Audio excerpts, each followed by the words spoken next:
ನಮಸ್ಕಾರ ಸ್ನೇಹಿತರೆ, ನನ್ನ ಹೆಸರು ಕುಮಾರ್ ಅಂತ. ನಿಮ್ಮೆಲ್ಲರಿಗೂ ನನ್ನ ಹೊಸ ಚಾನಲಿಗೆ ಸ್ವಾಗತ. ಇದು ಮೋಹನ ಫ್ರೂಟ್ಸ್ ಅಂತ ಹೇಳಿ ನಾವು ಹೊಸ ಚಾನಲನ್ನು ಓಪನ್ ಮಾಡಿದ್ದೀವಿ. ಮೋಹನ ಫ್ರೂಟ್ಸಲ್ಲಿ ಕೆಲವೊಂದು ಆರೋಗ್ಯಕ್ಕೆ ಬಹಳ ಅನುಕೂಲವಾಗಿರುವಂತಹ ಕೆಲವು ಜ್ಯೂಸ್ಗಳು ಮತ್ತು ಕೆಲವು ಪ್ರಾಡಕ್ಟ್ಗಳನ್ನು ನಾವು ಮಾಡ್ತಾ ಇದ್ದೇವೆ. ಹಾಗಾಗಿ ಇವತ್ತು ನಾವು ಒಂದು ಜ್ಯೂಸ್ ಬಗ್ಗೆ ಡಿಸ್ಕಸ್ ಮಾಡೋಣ ಅಂತ ತಗೊಂಡಿದ್ದೇನೆ ಈ ಟಾಪಿಕ್ಕು. ಇವತ್ತು ನಾವು ಈ 5 ಇಂಗ್ರೀಡಿಯೆಂಟ್ಗಳನ್ನು ಇಟ್ಕೊಂಡು ಒಂದು ಜ್ಯೂಸ್ ಮಾಡೋಣ ಅಂತ ಹೇಳಿ ಡಿಸೈಡ್ ಮಾಡಿದ್ದೇವೆ. ಈ ಇಂಗ್ರೀಡಿಯೆಂಟ್ಗಳು ಯಾವ್ದ್ಯಾವುದು ಅಂತಂದರೆ ನಿಂಬೆಹಣ್ಣು, ಬೆಳ್ಳುಳ್ಳಿ, ಇದು ಶುಂಠಿ, ಇದು ಆಪಲ್ ಸಿಡರ್ ವಿನೆಗರ್, ಇದು ಹನಿ. ಈ 5 ಇಂಗ್ರೀಡಿಯೆಂಟ್ಗಳನ್ನು ಇಟ್ಕೊಂಡು ಒಂದು ಜ್ಯೂಸನ್ನು ನಾವು ತಯಾರಿಸೋಣ. ಇದನ್ನು ಭಾಳಷ್ಟು ಜನ ಯೂಟ್ಯೂಬಲ್ಲಿ ಇದನ್ನು ಮಾಡಿದ್ದಾರೆ. ಅವ್ರವ್ರದ್ದೇ ಆದಂತಹ ಒಂದು ಮೆಥಡಲ್ಲಿ ಮಾಡಿದ್ದಾರೆ. ಇದು ನಾವು ನಮ್ಮದೇ ಆದಂಥ ಮೆಥಡಲ್ಲಿ ಮಾಡಿದ್ದೇವೆ. ಅಲ್ಟಿಮೇಟ್ಲಿ ನಮ್ಮ ಗೋಲ್ ಏನು ಅಂದರೆ ಇದರಿಂದ ಉಪಯೋಗ ಆಗುತ್ತೆ, ಹೆಲ್ತ್ ಬೆನಿಫಿಟ್ಸ್ ಸಿಕ್ಕರೆ ನಮಗೆ ಅದೇ ಸಾಕು. ಈಗ ಒಂದೊಂದಾಗಿ ನೋಡೋಣ. ಈಗ ಈ ಇಂಗ್ರೀಡಿಯೆಂಟ್ಸ್ ಹಾಕಿ ಜ್ಯೂಸನ್ನು ಮಾಡೋದ್ರಿಂದ ಏನು ಪ್ರಯೋಜನ ಆಗುತ್ತೆ ಅನ್ನೋದ್ರ ಬಗ್ಗೆನ ಒಂದು 2 ನಿಮಿಷ ಮಾತಾಡ್ಬಿಡ್ತೇನೆ. It boost the immunity. ಇದು ರೋಗ ನಿರೋಧಕ ಶಕ್ತಿಯನ್ನು ಹೆಚ್ಚಿಸುತ್ತೆ.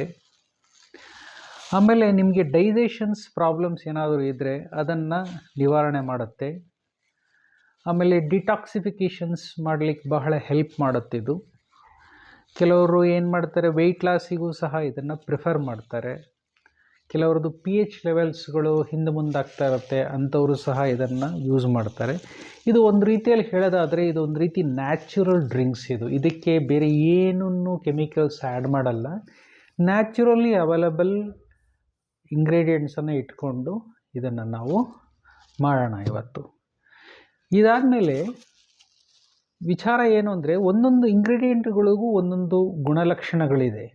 ಈ ಗುಣಲಕ್ಷಣಗಳನ್ನು ಒಂದು ರೀತಿ ನೋಡ್ಬಿಡೋಣ. ಅದು ಏನೇನು ಗುಣಲಕ್ಷಣಗಳಿರುತ್ತೆ ಎಲ್ಲನೂ ಒಟ್ಟಿಗೆ ತೊಗೊಂಡ್ರೆ ನಮಗೆ ಭಾಳ ಬೆನಿಫಿಟ್ಟು. ಒಂದೊಂದು ಇಂಡಿವಿಜುವಲ್ ಆಗಿ ಇದು ಏನೇನು ಮಾಡಬಹುದು ನೋಡಿ. ಈ ಲೆಮನ್ ಇದೆಯಲ್ಲ, ಇದು ಸಿ ವಿಟಮಿನ್ನು ತುಂಬ ರಿಚ್ ಆಗಿರುತ್ತೆ. ಇದರಲ್ಲಿ ಈ ಹೈಡ್ರೇಷನ್ ಪ್ರಾಸೆಸ್ಸಿಗೆಲ್ಲ ಅದು ಬಹಳ ಹೆಲ್ಪ್ ಮಾಡುತ್ತೆ. ಇದು ಡಿಟಾಕ್ಸಿಫಿಕೇಷನ್ಸ್ ಎಲ್ಲ ತುಂಬ ಚೆನ್ನಾಗಿ ಆಗುವಂತಹ ಒಂದು ಇಂಗ್ರೀಡಿಯೆಂಟ್ ಇದು. ಜಿಂಜರಿಗೆ ಬನ್ನಿ, ಇದು ಆ್ಯಂಟಿ ಇನ್ಫ್ಲಮೇಟರಿ ಅಂತ ಕರೀತಾರೆ. ಇದು ಏನು ಆಗುತ್ತೆ ಅಂತಂದರೆ ಈ ರೋಗ ನಿರೋಧಕ ಶಕ್ತಿಯನ್ನು ಹೆಚ್ಚುತ್ತೆ ಮತ್ತು ಇನ್ಫ್ಲಮೇಟರಿ ಏನಾದರೂ ಇದ್ದರೆ ಇದನ್ನು ರಿಡ್ಯೂಸ್ ಮಾಡುತ್ತೆ. ಆಮೇಲೆ ಇದು ಜೀರ್ಣಕ್ಕೆ ಬಹಳ ಅತ್ಯಂತ ಉತ್ತಮಕಾರಿಯಾದಂತಹ ಒಂದು ಇಂಗ್ರೀಡಿಯೆಂಟ್ ಇದು. ಆಮೇಲೆ ಇದು ಸರ್ಕ್ಯುಲೇಷನ್ ಸಿಸ್ಟಮ್ಸ್, ಬ್ಲಡ್ ಸರ್ಕ್ಯುಲೇಷನ್ ಸಿಸ್ಟಮನ್ನು ಸಹ ಇದು ತ್ವರಿತಗೊಳಿಸೋಕ್ಕೆ ಬಹಳ ಅನುಕೂಲಕಾರಿಯಾಗಿದೆ. ನೆಕ್ಸ್ಟ್ ಬನ್ನಿ ಗಾರ್ಲಿಕ್. ಈ ಗಾರ್ಲಿಕ್ಕು ಇಮ್ಯುನಿಟಿನ ಇನ್ಕ್ರೀಸ್ ಮಾಡುತ್ತೆ. ಕೊಲೆಸ್ಟ್ರಾಲ್ ಲೆವೆಲನ್ನು ಕಂಟ್ರೋಲ್ ಮಾಡೋದು ಈ ಗಾರ್ಲಿಕ್ ಬಹಳ ಫೇಮಸ್ಸು. ಸೊ ನಿಮಗೆ ಬ್ಯಾಡ್ ಕೊಲೆಸ್ಟ್ರಾಲ್ ಅಂತ ಏನು ಕರಿತೀವಿ, LDL ಇದು ಆದಷ್ಟು ಕಡಿಮೆ ಮಾಡುತ್ತೆ. ಆ್ಯಸ್ ಯೂಶುವಲಿ ಡಿಟಾಕ್ಸಿಫಿಕೇಷನ್ಸು ಸಹ ಇದು ಮಾಡುತ್ತೆ. ಇದಾದಮೇಲೆ ನಾವು ನೆಕ್ಸ್ಟು ಈ ಆ್ಯಪಲ್ ಸಿಡರ್ ವಿನೆಗರ್ ಅಂತ ತೊಗೊಳ್ಳಿ. ಇದನ್ನು ನೀವು ವಿತ್ ಮದರ್ ಅಂತ ತೊಗೋಬೇಕು. ಆ ಥರ ತೊಗೊಂಡ್ರೆ ನಿಮಗೆ ಕೇಳಿ ತೊಗೊಳ್ಳಿ. ವಿತ್ ಮದರ್ ಅಂತ ಹಾಕಿದ್ದಾರೆ. ಇದು ಯಾವುದಾದ್ರು ಒಂದು ಒಳ್ಳೆ ಬ್ರಾಂಡೆಡ್ ಕ್ವಾಲಿಟಿ ಆ್ಯಪಲ್ ಸಿಡರ್ ವಿನೆಗರ್ನ ತೊಗೊಳ್ಳಿ. ಓಕೆ, ಇದು ಇಂಪ್ರೂವ್ ದ ಡೈಜೆಷನ್ ಪವರ್ನ ಚೆನ್ನಾಗಿ ಇಂಪ್ರೂವ್ ಮಾಡುತ್ತೆ. ಬ್ಲಡ್ ಶುಗರ್ ಲೆವೆಲನ್ನು ರೆಗ್ಯುಲೇಟ್ ಮಾಡುತ್ತೆ. ಹೆಲ್ದಿ ಸ್ಕಿನ್ನು, ಹೆಲ್ದಿ ಹಾರ್ಟಿಗೆಲ್ಲ ಇದನ್ನು ಜಾಸ್ತಿ ಪ್ರಿಫರ್ ಮಾಡ್ತಾರೆ. This is apple cider vinegar. Honey, ಇದು ಬಂದು ನೀವು ಬಹಳಷ್ಟು ಔಷಧಿಗಳಲ್ಲಿ ಬಳಸುವಂತಹ ಒಂದು ಇಂಗ್ರೀಡಿಯೆಂಟ್. ಇದು ಆ್ಯಂಟಿ ಆಕ್ಸಿಡೆಂಟ್ ಅಂತಲೂ ಕರೀತಾರೆ. ಇದು ಬಹಳಷ್ಟು ರೋಗಗಳಿಗೆ ಬಹಳಷ್ಟು ಮದ್ದು.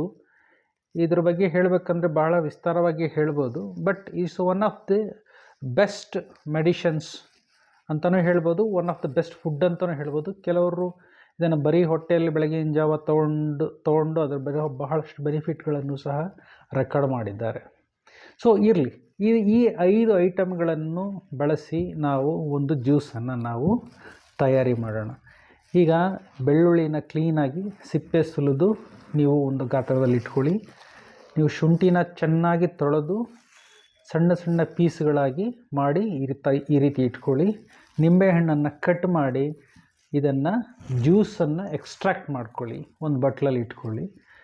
ತದನಂತರ ಇದೀಗ ಹಾಗೂ ರೆಡಿ ಇರುತ್ತೆ ಇದು 2 ಐಟಮ್ಸನ್ನು. ಇದು ಯಾವಾಗ ಎಲ್ಲಿ ಆ್ಯಡ್ ಮಾಡಬೇಕಂತ ಹೇಳ್ತೇನೆ. ಎಲ್ಲವನ್ನೂ ಸಹ ಸಮ ಪ್ರಮಾಣದಲ್ಲಿ ಮಿಕ್ಸ್ ಮಾಡ್ಕೋಬೇಕು ಎಕ್ಸ್ಟ್ರಾಕ್ಟ್ಸ್ಗಳನ್ನು. ಹಾಗಾದರೆ ಫಸ್ಟ್ ನಾವೇನು ಮಾಡೋಣ, ಇದನ್ನು ತೆಗೆದು ಇದನ್ನು ಸ್ವಲ್ಪ ಮಟ್ಟಕ್ಕೆ ಇದು ಮಿಕ್ಸಿಯಲ್ಲಿ ಹಾಕಿ ಸ್ವಲ್ಪ ಮಟ್ಟಕ್ಕೆ ನೀರು ಹಾಕಿ ಇದನ್ನು ಕ್ಲೀನಾಗಿ ಎಕ್ಸ್ಟ್ರಾಕ್ಟ್ಸ್ ರೆಡಿ ಮಾಡ್ಕೊಳ್ಳಿ. ಇದು ಡೈರೆಕ್ಟಾಗಿ ಹಾಕಿದ್ರೆ ಸಮ್ಟೈಮ್ ಇದು ಪೇಸ್ಟ್ ಬರೋದು ಸ್ವಲ್ಪ ಪ್ರಾಬ್ಲಮ್ ಆಗ್ಬೋದು. ಸ್ವಲ್ಪ ತುಂಬ ನೀರು ಹಾಕಕ್ಕೆ ಹೋಗಬೇಡಿ, ಸ್ವಲ್ಪ ಇದು ಪೇಸ್ಟ್ ಬರೋ ಥರ ಇರಬೇಕು, ಆ ಮಟ್ಟಕ್ಕೆ ಇದನ್ನು ಹಾಕ್ಕೊಳ್ಳಿ. ಅದೇ ಥರ ಈ ಗಾರ್ಲಿಕ್ಕನ್ನು ಸಹ ಸ್ವಲ್ಪ ನೀರು ಹಾಕ್ಕೊಳ್ಳಿ, ಸ್ವಲ್ಪ ಪೇಸ್ಟ್ ಫಾರ್ಮೇಷನ್ಸ್ ಬರಬೇಕು, ಸ್ವಲ್ಪ ನೋಡಿ ಚೆಕ್ ಮಾಡಿಕೊಂಡು ಹಾಕ್ಕೊಳ್ಳಿ. ಇಲ್ಲಾಂದರೆ ಅದು ಏನಾಗುತ್ತೆ ಅಂತಂದರೆ ಅಷ್ಟು ಕ್ಲೀನಾಗಿ ಜ್ಯೂಸು ಇಲ್ಲಿ ಬರೋದಿಲ್ಲ, ಎಕ್ಸ್ಟ್ರಾಕ್ಟ್ ಆಗೋದಿಲ್ಲ. ಹಾಗೆ ಅವಶ್ಯಕತೆಗಿಂತ ಹೆಚ್ಚಿಗೆ ದಯವಿಟ್ಟು ನೀರನ್ನು ಸೇರಿಸ್ಬೇಡಿ. ಸ್ವಲ್ಪ ನಾನು ಹಾಕಿ ತೋರಿಸ್ತೇನೆ, ಆ ರೀತಿ ನೀವು ಮಾಡಿ. ಇದನ್ನು ಕಟ್ ಮಾಡಿ ಇದರಿಂದ ನಿಂಬೆಹಣ್ಣಿಂದ ಜ್ಯೂಸನ್ನು ತೆಗೆದು ಒಂದು ಬಟ್ಲೆ ಎಲ್ಲ ಎಕ್ಸ್ಟ್ರಾಕ್ಟ್ಸ್ಗಳನ್ನು ಎಲ್ಲ ಜ್ಯೂಸ್ಗಳನ್ನು ಸಹ ಸಮ ಪ್ರಮಾಣದಲ್ಲಿ ತಗೊಳ್ಳಿ. ಈ 4 ಇದಾದಮೇಲೆ ನಾನು ಹನಿ ಯಾವಾಗ ಆ್ಯಡ್ ಮಾಡಬೇಕು, ಏನು ಮಾಡಬೇಕು ಅಂತ ನಾನು ಹೇಳ್ತೇನೆ. ಇದಿಷ್ಟು ಫಸ್ಟು ನೀವು ಮಾಡಬೇಕಾಗಿರೋದು. ಈ ಇಂಗ್ರೀಡಿಯೆಂಟ್ಸ್ಗಳನ್ನು ಕ್ಲೀನಾಗಿ ಮಿಕ್ಸಿಯಲ್ಲಿ ಹಾಕಿ ಪೇಸ್ಟ್ ಫಾರ್ಮ್ ಮಾಡ್ಕೊಳ್ಳಿ. ಗಮನ ಇರಲಿ, ನೀರು ಎಷ್ಟು ಬೇಕೋ ಅಷ್ಟು ಮಾತ್ರ ಹಾಕಿ, ಹೆಚ್ಚಿಗೆ ನೀರನ್ನು ಹಾಕಕ್ಕೆ ಹೋಗಬೇಡಿ, ಅದರ ಸತ್ವಗಳು ಕಡಿಮೆ ಆಗ್ಬೋದು. ಈ ನೋಡಿ, ಇದು ಬೆಳ್ಳುಳ್ಳಿ, ಇದು ಪೇಸ್ಟ್ ಫಾರ್ಮಲ್ಲಿ ತೆಗೆದಿದ್ದೇವೆ. ಇನ್ನು ಸ್ವಲ್ಪ ನೀರನ್ನು ಆ್ಯಡ್ ಮಾಡಿದ್ರೆ ಇನ್ನು ಸ್ವಲ್ಪ ಕನ್ಸಿಸ್ಟೆನ್ಸಿ ಕಡಿಮೆ ಆಗ್ಬೋದು. ಎಷ್ಟು ಬೇಕೋ ಅಷ್ಟು ಮಾತ್ರ ಹಾಕ್ಕೊಳ್ಳಿ. ಇದು ಅಷ್ಟೇ, ಇದು ಶುಂಠಿ, ಇದೆಷ್ಟು ಬೇಕೋ ನೀರು ಅಷ್ಟು ಹಾಕ್ಕೊಂಡು ಕ್ಲೀನಾಗಿ ಅದು ಪೇಸ್ಟ್ ಫಾರ್ಮ್ ಬರಲಿಕ್ಕೆ ಓಕೆ ಇದನ್ನು ಮಾಡ್ಕೊಳ್ಳಿ. ಇದು ಶುಂಠಿ ಪೇಸ್ಟು, ಇದು ಬೆಳ್ಳುಳ್ಳಿ ಪೇಸ್ಟು, ಇದು ನೋಡಿ ಆ್ಯಪಲ್ ಸಿಡರ್ ವಿನೆಗರ್ ನಾವು ಈ ಬಟ್ಲಲ್ಲಿ ಹಾಕ್ಕೊಂಡಿದ್ದೀನಿ. ಇದು ಲೆಮನ್ ಜ್ಯೂಸ್. ಈ 4 ಇಂಗ್ರೀಡಿಯೆಂಟ್ಗಳನ್ನು ಒಂದು ಕಡೆ ಇಟ್ಟಿದ್ದೇನೆ. ಈ ಹನಿನ ಮಾತ್ರ ಇನ್ನೊಂದು ಕಡೆ ಇಟ್ಟಿದ್ದೇನೆ. ಈಗ 4 ಇಂಗ್ರೀಡಿಯೆಂಟ್ಗಳನ್ನು ಮಿಕ್ಸ್ ಮಾಡಿ ಈಕ್ವಲಾಗಿ ತೊಗೊಂಡಿದ್ದೇನೆ. 4 ಇಂಗ್ರೀಡಿಯೆಂಟ್ಗಳನ್ನು ಮಿಕ್ಸ್ ಮಾಡಿ ನಾನು ಲೋ ಫ್ಲೇಮಲ್ಲಿ ಬಾಯ್ಲ್ ಮಾಡಬೇಕು. ಬಾಯ್ಲ್ ಮಾಡಿದ ನಂತರ ಅದನ್ನು ಫುಲ್ಲು ರೂಮ್ ಟೆಂಪ್ರೇಚರ್ಗೆ ಬಿಟ್ಬಿಡಬೇಕು. ಆದರೆ ಆ ರೂಮ್ ಟೆಂಪ್ರೇಚರ್ ಬರೋ ತನಕ ಬಿಡಬೇಕು. ಅಂದರೆ ಬಾಯ್ಲ್ ಆದಮೇಲೆ 1/2 ಅವರ್ ಲೋ ಫ್ಲೇಮಲ್ಲಿ ಬಾಯ್ಲ್ ಮಾಡಿ ಬಿಟ್ಟುಬಿಡಿ. ಅಂದರೆ ಅವತ್ತು ರಾತ್ರಿಯೇ ಪೂರ್ತಿ ದಿನ ಬಿಟ್ಟರೂ ನಡೆಯುತ್ತೆ. ಅಂದರೆ ನೀವು ಯಾವಾಗ ಅದನ್ನು ಬಾಯ್ಲ್ ಮಾಡಿರ್ತೀರೋ ಅದನ್ನು ಒಂದು 8 ಗಂಟೆ ಕಾಲ ಬಿಟ್ಟುಬಿಡಿ. ಬಿಟ್ಟುಬಿಟ್ಟು ಫುಲ್ಲು ತಣ್ಣಗಾದ ಮೇಲೆ ನಂತರ ನೀವು ಹನಿನ ಅದರಲ್ಲಿ ಆ್ಯಡ್ ಮಾಡಬೇಕು. ಯಾವುದೇ ಕಾರಣಕ್ಕೂ ಬಿಸಿ ಇರಬೇಕಾದ್ರೆ ಹನಿನ ಆ್ಯಡ್ ಮಾಡಬೇಡಿ. ನಿಮಗೆ ಇನ್ನೊಮ್ಮೆ ಹೇಳ್ತಾ ಇದ್ದೀನಿ, ಹನಿನ ಯಾವಾಗಲೂ ಬಿಸಿ ಇರೋ ಪದಾರ್ಥಗಳ ಜೊತೆಗೆ ಆ್ಯಡ್ ಮಾಡಬಾರದು. ಈ 4 ಇಂಗ್ರೀಡಿಯೆಂಟ್ಗಳನ್ನು ಮಿಕ್ಸ್ ಮಾಡಿ ಈಕ್ವಲಾಗಿ ತೊಗೊಂಡಿದ್ದೀನಿ. ಮಿಕ್ಸ್ ಮಾಡಿ ಲೋ ಫ್ಲೇಮಲ್ಲಿ 1/2 ಅವರ್ ಅಥವಾ 40 ಮಿನಿಟ್ಸ್ ಅದನ್ನು ಬಾಯ್ಲ್ ಮಾಡಿ ಕೂಲ್ ಮಾಡಬೇಕು. ಕೂಲ್ ಮಾಡಿ ಎಷ್ಟು ಕೂಲ್ ಆಗಬೇಕು ಅಂದರೆ ರೂಮ್ ಟೆಂಪ್ರೇಚರ್ ಥರ, ಅದು ನಾರ್ಮಲ್ಲಾಗಿ ಒಂದು 7-8 ಅವರ್ಸ್ ಬಿಟ್ಟರೆ ಅದು ಕೂಲ್ ಆಗುತ್ತೆ. ನಂತರ ನೀವು ಹನಿಯನ್ನು ಆ್ಯಡ್ ಮಾಡಬೇಕು. ತಣ್ಣಗಾದ ಮೇಲೆ ಆ್ಯಡ್ ಮಾಡಬೇಕು. ಯಾವುದೇ ಕಾರಣಕ್ಕೂ ಬಿಸಿಯಲ್ಲಿ ಹನಿನ ಆ್ಯಡ್ ಮಾಡಬೇಡಿ. ಅದು ಬಿಸಿಯಲ್ಲಿ ಹನಿ ಆ್ಯಡ್ ಮಾಡಿದ್ರೆ ಅದು ಬೇರೆ ರೀತಿಯಾದ ಪರಿಣಾಮಗಳನ್ನು ಕೊಡುತ್ತೆ. ಅದು ಆರೋಗ್ಯಕ್ಕೆ ಒಳ್ಳೆಯದಲ್ಲ. ಯಾವುದೇ ಪದಾರ್ಥದ ಬಿಸಿ ಇರೋ ಪದಾರ್ಥದಲ್ಲಿ ಹನಿಯನ್ನು ಮಿಕ್ಸ್ ಮಾಡಬಾರದು. ಓಕೆ, ಈಗ ಇದನ್ನು ಮಿಕ್ಸ್ ಮಾಡೋಣ. ಈಗ ಒಂದು ದೊಡ್ಡ ಬೌಲ್ಗೆ ನಾನು ಅದನ್ನು ಟ್ರಾನ್ಸ್ಫರ್ ಮಾಡ್ಕೊಳ್ತೇನೆ. ಈ ಥರ ಮಾಡ್ಕೊಳ್ಳಿ. ಕೆಲವೊಮ್ಮೆ ಕೆಲವು ವಿಡಿಯೋದಲ್ಲಿ ಏನು ಮಾಡ್ತಾರೆ ಅಂದರೆ ಇದನ್ನು ಸ್ವಲ್ಪ ನೀರು ಹಾಕಿ ಬಟ್ಟೆ ಒಳಗಡೆಯಿಂದ ಅದನ್ನು ಹಿಂಡಿ ರಸನ ತೆಗಿತಾರೆ. ಆಮೇಲೆ ಇದನ್ನು ಅಂದರೆ ಅದು ಉಳಿದಿದ್ದ ಅಂಶಗಳನ್ನು ಬಿಸಾಕ್ತಾರೆ. ಹಾಗೆ ಮಾಡೋಕ್ಕೆ ಹೋಗಬೇಡಿ. ಈ ನಾರು ಸತ್ವ ಅಂತ ಏನಿದೆಯಲ್ಲ ಬೆಳ್ಳುಳ್ಳಿಯಲ್ಲಿ ಹಾಗೂ ಶುಂಠಿಯಲ್ಲಿ, ಅದು ಬಹಳ ಮುಖ್ಯ. ನೀವು ಅದನ್ನು ಬರೀ ರಸ ಮಾತ್ರ ತೆಗೆದು ಉಳಿದಿದ್ದನ್ನು ಬಿಸಾಡೋದ್ರಿಂದ ಅದರಲ್ಲಿ ಬಹಳಷ್ಟು ಅಂಶಗಳು ಹೊರಟು ಹೋಗುತ್ತೆ. ನಾರು ಸಮೇತ ನೀವು ಅದನ್ನು ತೊಗೊಂಡ್ರೆ ಭಾಳ ಒಳ್ಳೆಯದು. ಈಗ ನೋಡಿ, ಇದು ಶುಂಠಿನ ಇದರಲ್ಲಿ ಹಾಕ್ತೇನೆ. ಎಲ್ಲನೂ ಸಮ ಪ್ರಮಾಣದಲ್ಲಿ ತೊಗೊಂಡಿದ್ದೇವೆ. ಈಗ ನೆಕ್ಸ್ಟು ಆಪಲ್ ಸೀಡರ್ ವಿನೆಗರ್, ಇದನ್ನು ಸಹ ಇದರಲ್ಲಿ ಹಾಕ್ತೇನೆ. ಇದು ವಿತ್ ಮದರ್ ಅಂತ ಹೇಳಿದ್ದೀನಿ, ಅದೇ ಥರ ವಿತ್ ಮದರ್ ತೊಗೊಳ್ಳಿ ನೀವು apple cider vinegar. Lemon juice ಹಾಕಾಯಿತು. ನೆಕ್ಸ್ಟು ಇದನ್ನು ಕ್ಲೀನಾಗಿ ಈ ಥರ ಮಿಕ್ಸ್ ಮಾಡಿ.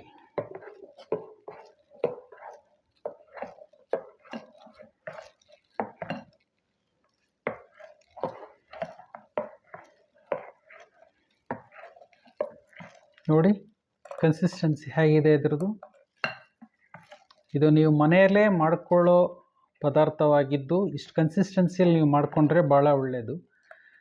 ಕೆಲವೊಮ್ಮೆ ಮಾರ್ಕೆಟಲ್ಲಿ ಪದಾರ್ಥಗಳು ಸಿಗ್ತವೆ, ಆದರೆ ಬಹಳ ತೆಳುವಾಗಿರ್ತವೆ, ಅದು ಅಷ್ಟು ಕನ್ಸಿಸ್ಟೆಂಟಾಗಿ ಇರಲ್ಲ. ನೀವು ಈ ಥರ ಮಾಡೋದ್ರಿಂದ ಬಹಳ ಆರೋಗ್ಯಕ್ಕೆ ಉಪಯುಕ್ತ. ಅದಕ್ಕೆ ನೀವಾಗೇ ಮಾಡಿಕೊಂಡ್ರೆ ಒಳ್ಳೆಯದು. ಈಗ ನೋಡಿ ಇದು ಆಯ್ತಲ್ಲ. ನೆಕ್ಸ್ಟು ಒಂದು ಸ್ಟೀಲ್ ಪಾತ್ರೆಗೆ ಇದನ್ನು ಹಾಕಿ ಕ್ಲೀನಾಗಿ ಮಿಕ್ಸ್ ಮಾಡಿದ್ಮೇಲೆ ಇದನ್ನು ಸ್ಟೀಲ್ ಪಾತ್ರೆಗೆ ಈ ರೀತಿ ಹಾಕಿ.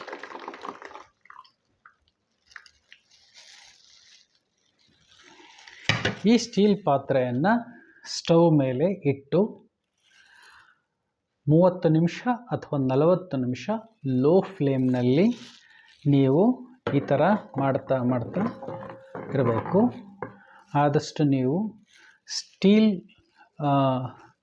ಚಮಚವನ್ನು ಬಳಸಿ ಸ್ಟವ್ ಮೇಲೆ ಇಡಬೇಕಾದ್ರೆ ಈ ಥರ ರೊಟೇಟ್ ಮಾಡಿ, ಸ್ಟಿರಿಂಗ್ ಅಂತ ಹೇಳ್ತಾರೆ, ಈ ಥರ ರೊಟೇಟ್ ಮಾಡ್ತಾ ಇರಿ.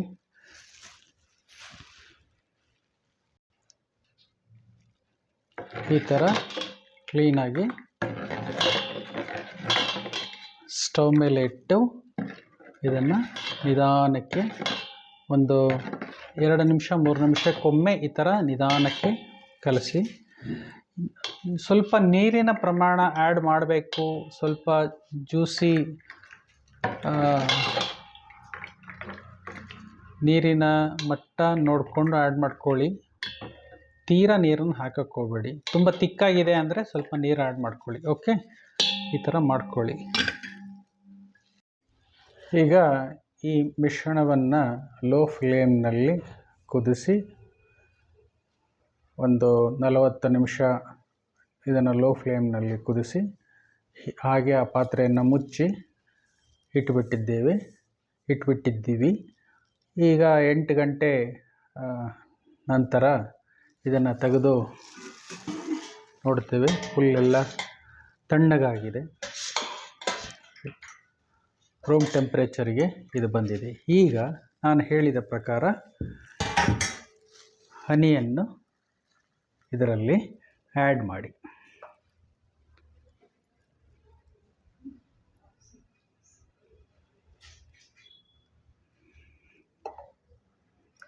ಹನಿಯನ್ನು ಈ ಥರ ಆ್ಯಡ್ ಮಾಡಿ.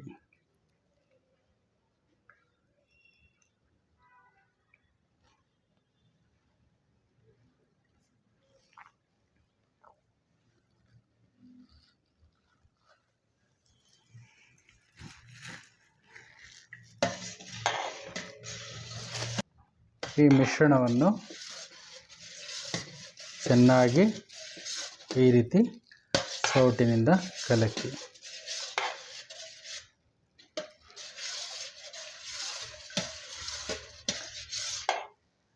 ಇಲ್ಲಿ ಒಂದು ವಿಷಯವನ್ನು ನಿಮಗೆ ತಿಳಿಯಪಡಿಸ್ತೇನೆ. ನೀವು ಕೆಲವು ವಿಡಿಯೋಗಳನ್ನು ನೋಡಿದಾಗ ಇದರಲ್ಲಿರುವ ಮಿಶ್ರಣವು ಎಷ್ಟಿದೆಯೋ ಅಷ್ಟು ಭಾಗದಷ್ಟು ಹನಿಯನ್ನು ಹಾಕಿ ಮಿಕ್ಸ್ ಮಾಡ್ತಾರೆ. ಅದು ಸ್ವಲ್ಪ ಡಯಾಬೆಟಿಕ್ ಇರೋರಿಗೆ ಸ್ವಲ್ಪ ತೊಂದರೆ ಆಗಬಹುದು. ಬಿಕಾಸ್ ಅಷ್ಟು ಮಿಕ್ಸ್ ಮಾಡೋ ಅವಶ್ಯಕತೆ ಇಲ್ಲ. ನಾವು ಎಲ್ಲವನ್ನೂ ಸಮ ಪ್ರಮಾಣದಲ್ಲಿ ತಗೋಬೇಕು ಅಂತ ಹೇಳಿದ್ದೀವಿ. ಹಾಗಾಗಿ ಹನಿನೂ ಸಹ ಎಲ್ಲ ಇಂಗ್ರೀಡಿಯೆಂಟ್ ಅಷ್ಟೇ ತೊಗೊಂಡಿದ್ದೀವಿ. ನೀವು ಬೇರೆ ವೀಡಿಯೋಸಲ್ಲಿ ನೀವು ನೋಡಿದಾಗ ಈ 4 ಇಂಗ್ರೀಡಿಯೆಂಟ್ಸ್ಗಳು ಕುದ್ದಾದ ಮೇಲೆ ಎಷ್ಟು ಕ್ವಾಂಟಿಟಿ ಬಂದಿರುತ್ತೋ ಅಷ್ಟೇ ಕ್ವಾಂಟಿಟಿಯಷ್ಟು ಹನಿ ಆ್ಯಡ್ ಮಾಡ್ತಾರೆ. ಅದು ನೋಡಿ, ಅದು ನಿಮಗೆ ಡಯಾಬಿಟಿಕ್ ಪ್ರಾಬ್ಲಮ್ ಇರೋರು ಅದನ್ನು ಮಾಡದೇ ಇರೋದು ಒಳ್ಳೆಯದು. ಹನಿ ಎಷ್ಟು ಬೇಕೋ ಅಷ್ಟನ್ನು ಮಾತ್ರ ಆ್ಯಡ್ ಮಾಡ್ಕೊಳ್ಳಿ. ಓಕೆ, ಹನಿ ಅಷ್ಟೇ ಸಮ ಪ್ರಮಾಣದಲ್ಲಿ ತೊಗೊಂಡು ಆ್ಯಡ್ ಮಾಡ್ಕೊಳ್ಳಿ. ಮಾಡ್ಕೊಂಡ್ಮೇಲೆ ಇದನ್ನು ಚೆನ್ನಾಗಿ ಮಿಕ್ಸ್ ಮಾಡಿ. ಮಿಕ್ಸ್ ಮಾಡಿದ್ಮೇಲೆ ಇದನ್ನು ಸ್ಟೋರಿಂಗ್ ಮಾಡಬೇಕು. ಹೇಗೆ?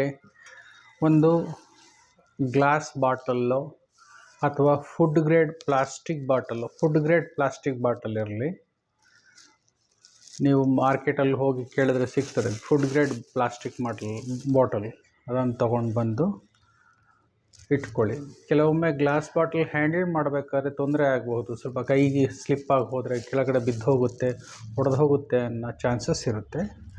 So that you can use the food grade bottles also. ನೀವು ಫುಡ್ ಗ್ರೇಡ್ ಬಾಟಲನ್ನ ಇದು ನೋಡಿ, ಇದು ಒಂದು ಫುಡ್ ಗ್ರೇಡ್ ಬಾಟಲ್. ಈ ಫುಡ್ ಗ್ರೇಡ್ ಬಾಟಲಲ್ಲಿ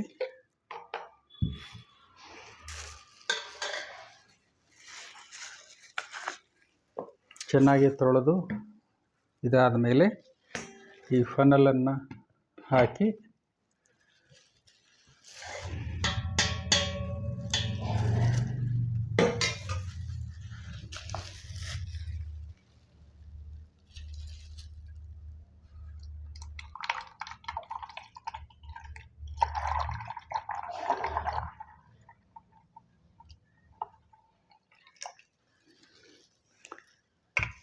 ಈ ರೀತಿಯಾಗಿ ಹಾಕಿ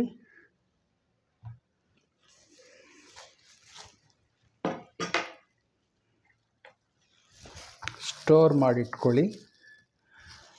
ಇದನ್ನು ರೆಫ್ರಿಜರೇಟರಲ್ಲೇ ಇಡಬೇಕು ಅನ್ನೋ ಅವಶ್ಯಕತೆ ಇಲ್ಲ.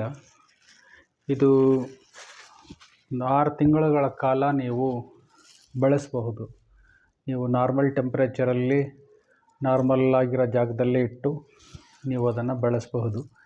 ಕೆಲವು ಜ್ಯೂಸ್ಗಳು ರೆಫ್ರಿಜರೇಟ್ರಲ್ಲಿ ಇಟ್ಟಾಗ ಅದರ ಪ್ರಾಪರ್ಟಿಗಳು ಬದಲಾಗುತ್ತೆ. ನಾವು ಸಾಮಾನ್ಯವಾಗಿ ರೆಫ್ರಿಜರೇಟ್ರಲ್ಲಿ ಇಡಲ್ಲ. We just keep it in cool dry places. Next ಇದನ್ನು ಹೇಗೆ ಬಳಸೋದು ಅನ್ನೋದಾದರೆ, ಬೆಳಗಿನ ಜಾವ ನೀವು ಕಾಫಿ ಟೀ ಕುಡಿಲಿಕ್ಕಿಂತ ಮುಂಚೆ ಬ್ರಷ್ ಮಾಡಿದ ತಕ್ಷಣ ಖಾಲಿ ಹೊಟ್ಟೆಯಲ್ಲಿ ನೀವು ಇದನ್ನು ತಗೊಂಡ್ರೆ ಭಾಳ ಒಳ್ಳೆಯದು. ಇದು ಉಗುರು ಬೆಚ್ಚಗಿನ ಬಿಸಿ ನೀರನ್ನು ಒಂದು ಗ್ಲಾಸಷ್ಟು ತಗೊಳ್ಳಿ. ಒಂದು 120ರಿಂದ 150 ml ಇರುವಂತಹ ಒಂದು ಗ್ಲಾಸ್ಗಳನ್ನು ತಗೊಂಡು ಅದರಲ್ಲಿ ಒಂದು 15ರಿಂದ 20 ml ಜಾರ್, ಆ ಜಾರ್ನಲ್ಲಿ ಈ ಸೊಲ್ಯೂಷನ್ ಫಸ್ಟ್ ಚೆನ್ನಾಗಿ ಈ ರೀತಿ ಶೇಕ್ ಮಾಡಿ, ನಂತರ ಇದನ್ನು 20 ml ಅಥವಾ 15ರಿಂದ 20 ml ಈ ರೀತಿ ಹಾಕಿ ಅದರಲ್ಲಿ ಹಾಕಿದ ಮೇಲೆ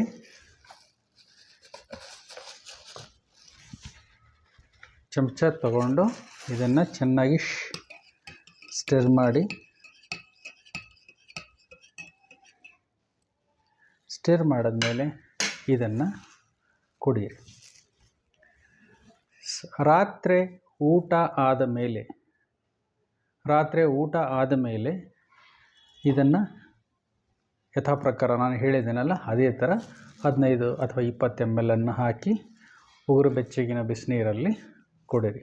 ಈ ರೀತಿ ಮಾಡ್ತಾ ಬಂದರೆ ನಿಮಗೆ ಡೈಜೆಷನ್ ಪ್ರಾಬ್ಲಮ್ಸ್ ಕಡಿಮೆ ಆಗ್ತದೆ. ಆಮೇಲೆ ಕಾನ್ಸ್ಟಿಪೇಷನ್ಸ್ ಏನಾದರೂ ಇದ್ರೂ ಅದು ಬಹುಶಃ ಕಡಿಮೆ ಆಗುತ್ತೆ ಅಂತ ಉಲ್ಲೇಖಗಳಿದ್ದಾವೆ. ಬ್ಲಡ್ ಶುಗರ್ ಲೆವೆಲ್ ಎಲ್ಲ ಕಂಟ್ರೋಲ್ ಮಾಡುತ್ತೆ. ಇದರ ಮೇಲೆ ನೀವು ಬಹಳಷ್ಟು ವಿಷಯಗಳನ್ನು ಯೂಟ್ಯೂಬಲ್ಲಿ, ಆಮೇಲೆ ಗೂಗಲಲ್ಲಿ ಅಥವಾ ಟೂಲ್ಸ್ಗಳಲ್ಲಿ ನೀವು ಭಾಳಷ್ಟು ವಿಷಯಗಳನ್ನು, ಮಾಹಿತಿಗಳನ್ನು ಇದರ ಬಗ್ಗೆ ನೀವು ಎಕ್ಸ್ಪ್ಲೋರ್ ಮಾಡಬಹುದು. ಭಾಳಷ್ಟು ವಿಷಯಗಳು ಅದರಲ್ಲಿ ಇದೆ. ಅದಕ್ಕೆ ರೆಫರೆನ್ಸಸ್ಗಳು ಕೂಡ ಇದೆ, ಮಾಡುವ ವಿಧಾನಗಳು ಕೂಡ ಇದೆ.